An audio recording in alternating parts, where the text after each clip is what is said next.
Assalamualaikum warahmatullahi wabarakatuh.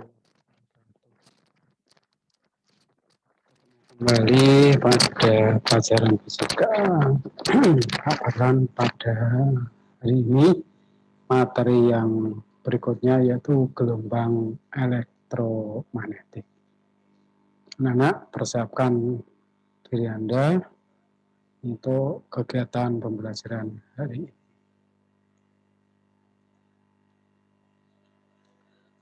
Coba perhatikan alat-alat berikut ini. Bekerjanya menggunakan gelombang elektromagnetik. Mulai dari HP, televisi, dan radio. Itu semua alat-alat yang kerjanya menggunakan gelombang elektromagnetik. Apa gelombang elektromagnetik? Gelombang elektromagnetik adalah gelombang yang tidak memerlukan medium atau merambat dan dapat merambat dalam ruang hampa. Untuk merambat, dapat merambat dalam ruang hampa. Sehingga kalau ada astronot yang di luar angkasa bisa berkomunikasi dengan yang ada di bumi, bisa berkomunikasi gambar dengan orang yang di bumi, karena memanfaatkan gelombang elektromagnetik.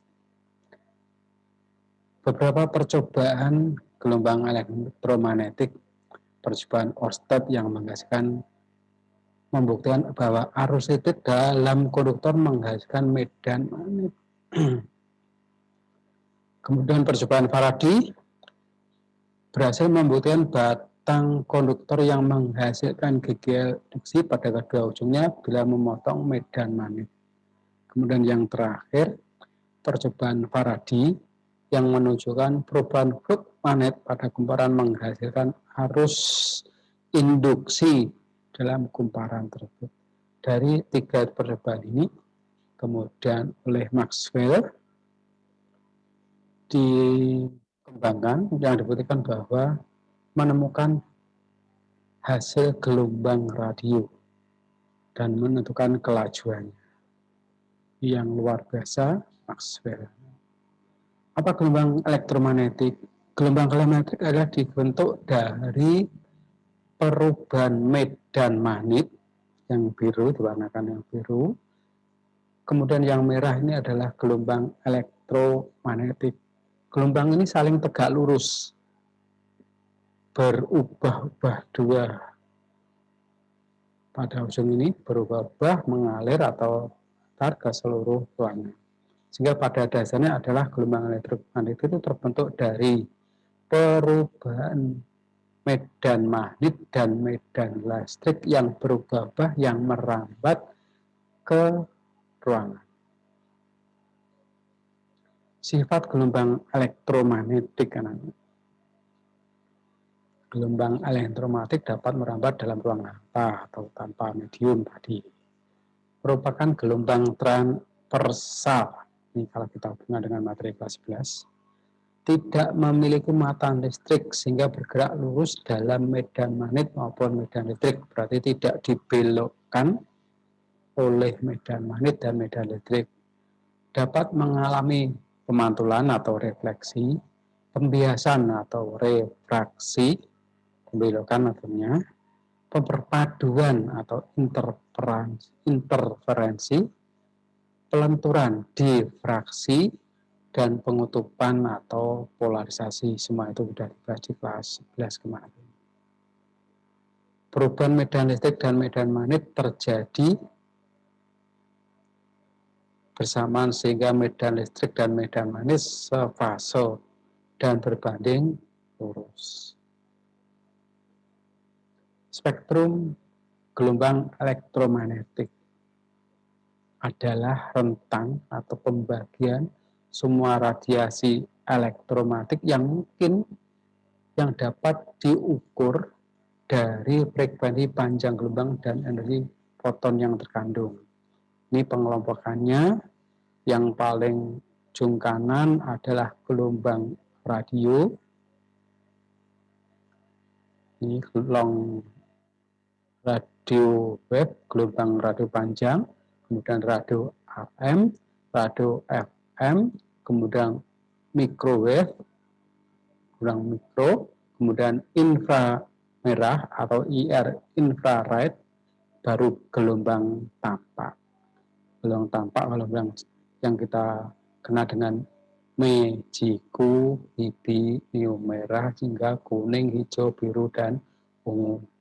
Di bawahnya itu ada gelombang ultraviolet. Kalian harus menghafal urut-urutan ini, mulai dari gelombang radio, gelombang TV, gelombang microwave atau nanti untuk radar, inframerah, tampak, ultraviolet, X-ray, gelombang termasuk sinar X, dan gelombang gamma. Ini anak-anak untuk pembagiannya. Sedangkan gelombang tampak sendiri, nah ini digambarkan yang panjang gelombangnya mulai 700 sampai 400. Nah, sekarang pertanyaan dengan kemajuan zaman anak-anak, gelombang televisi itu termasuk gelombang di sini antara FM, UHF, VHF. Kemudian ada gelombang yang digunakan untuk pemancar HP. Termasuk juga di sini juga UHF. Nanti kita bahas di bawahnya.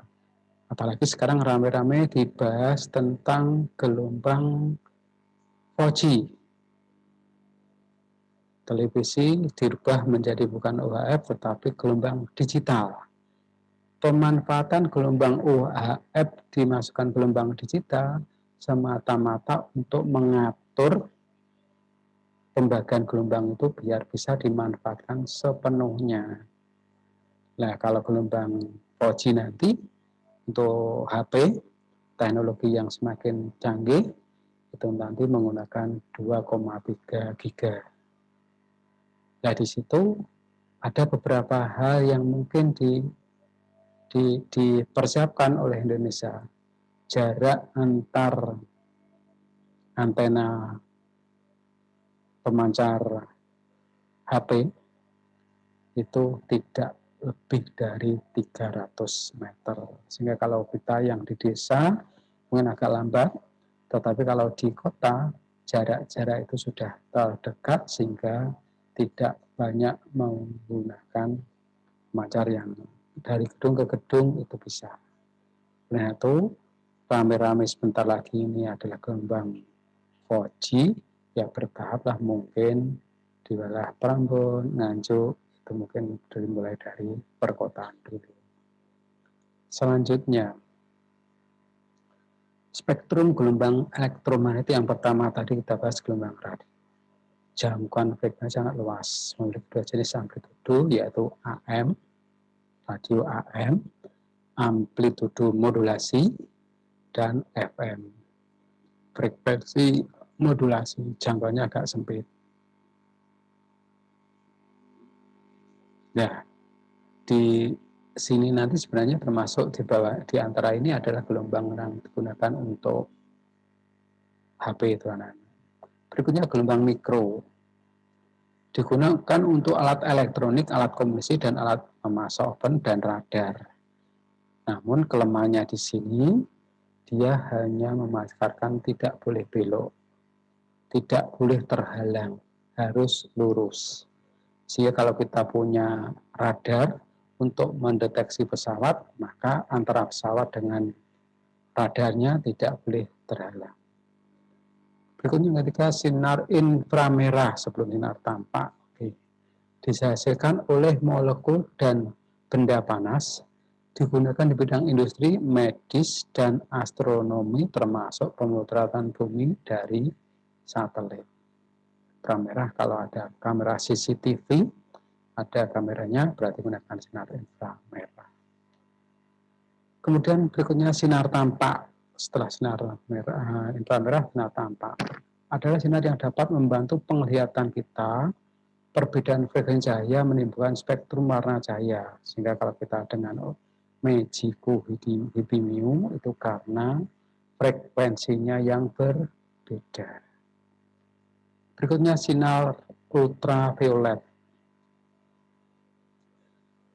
dihasilkan oleh atom molekul dalam loncatan listrik matahari atau sumber utama sinar di bidang itu digunakan untuk proses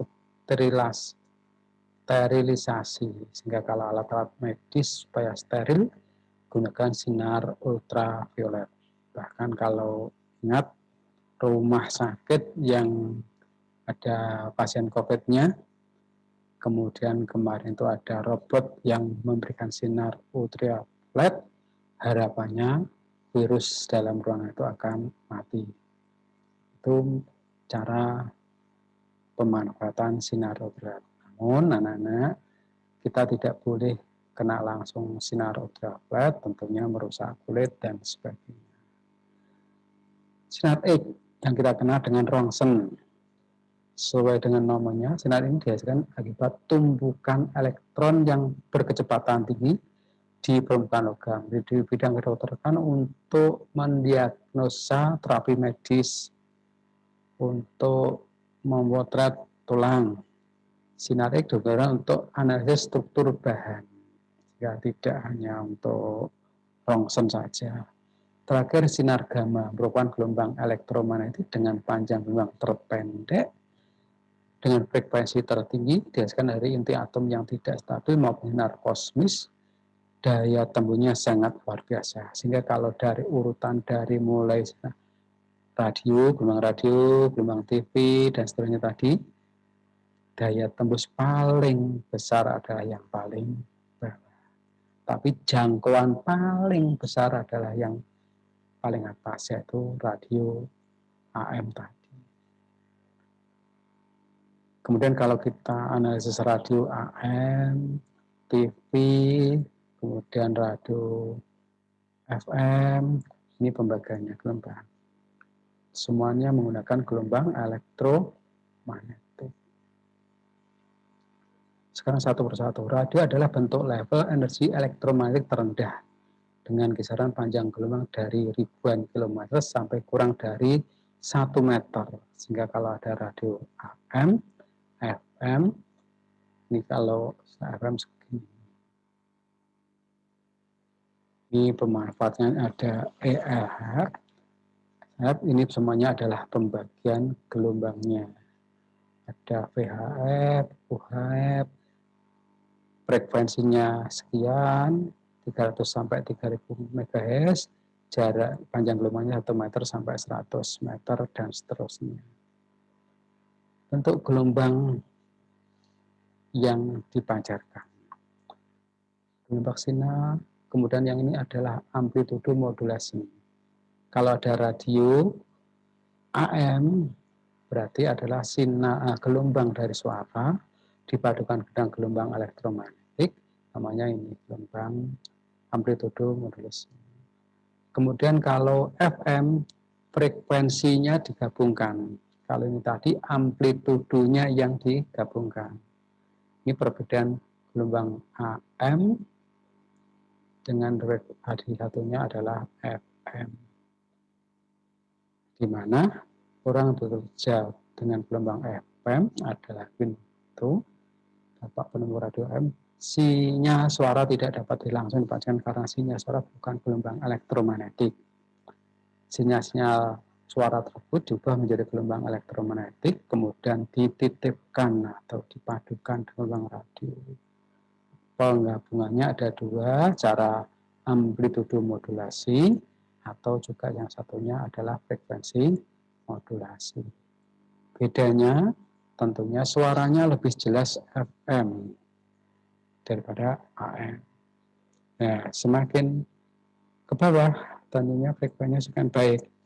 Setelah FM itu menggunakan nanti VHF, di atasnya UHF. Suaranya lebih jernih, gambarnya lebih bagus, dan sebagainya itu kalau pakai UHF. Termasuk juga nantinya gelombang 4G yang kita harapkan segera datang untuk HP kita. Ini kelanjutannya AM dan FM. Kemudian gelombang mikro. Kalau di kanan ini adalah untuk microwave, kemudian ini untuk moto dan sebagainya. gelombang mikro, seterusnya inframerah. Nah, ini kalau kalian melihat binatang kucing, anjing pada malam hari, matanya kelihatan menyala merah karena dia menggunakan sinar inframerah. Kelebihan dari kucing, kelelawar, anjing, dia mampu melihat dalam kegelapan. Sinar inframerah. Cahaya tampak yang kita bahas tadi. Kalau dari kiri, Mejiko Hibinio. Pelangi juga demikian. Itu semua karena perbedaan frekuensi yang kita rasakan akhirnya berbeda warna. Juga demikian kalau sinar putih dilewatkan pada prisma pada gambar sebelah kanan, maka akan terurai karena masuk ke medium yang bentuknya segitiga. Artinya keluar terurai melalui indeks gas yang berbeda. Itulah sebabnya setelah keluar akan menjadi bentuk seperti pelangi. So, sinar ultraviolet, ultra setelah ungu, di ultra ungu atau ultraviolet. Nah, ini gambarnya. Sinar ultraviolet berarti melebihi ungu. Ultra dari bahasa Latin ultra itu melebihi. Sehingga ungu merupakan warna panjang memang paling pendek dari cahaya sinar tampak. Memanfaatkan ultraviolet dalamnya listrik, sinar ultraviolet diperlukan dalam asimilasi tumbuh-tumbuhan dan dapat membunuh kuman penyakit. Ultraviolet seperti yang saya katakan tadi, robot untuk sterilisasi ruangan. Sinar X yang sebelah kiri adalah rongsen tubuh manusia. Kemudian pemanfaatan yang lain untuk mendeteksi panas dari bumi dari satelit, pemotretan jarak jauh dan sebagainya. Ini gambar sinar X, LED, kemudian terakhir sinar gamma. Sinar gamma sering diatasikan dengan huruf Yunani lambang gamma seperti ini, adalah sebuah bentuk energi dari radiasi elektromagnetik yang diproduksi oleh radioaktivitas atau nuklir subatomik lainnya seperti pemancar gelombang elektromagnetik. Saya kira pemanfaatan gelombang elektromagnetik untuk membunuh sel kanker dan mensterilkan peralatan di rumah sakit. Sementara sampai di sini dulu anak-anak. Sampai ketemu lagi pertemuan berikutnya. Kalian bisa membuka buku kalian, memperdalam ini. Sampai ketemu. Mudah-mudahan waktu yang dekat kita bisa ketemu tatap muka, pembelajaran tidak saja. Tetap semangat. Persiapkan diri untuk ujian sekolah, kelihatannya ujian sekolah tetap walaupun berbagai macam, mungkin pakai HP, atau dan sebagainya. Demikian anak, saya akhiri. Assalamualaikum warahmatullahi wabarakatuh.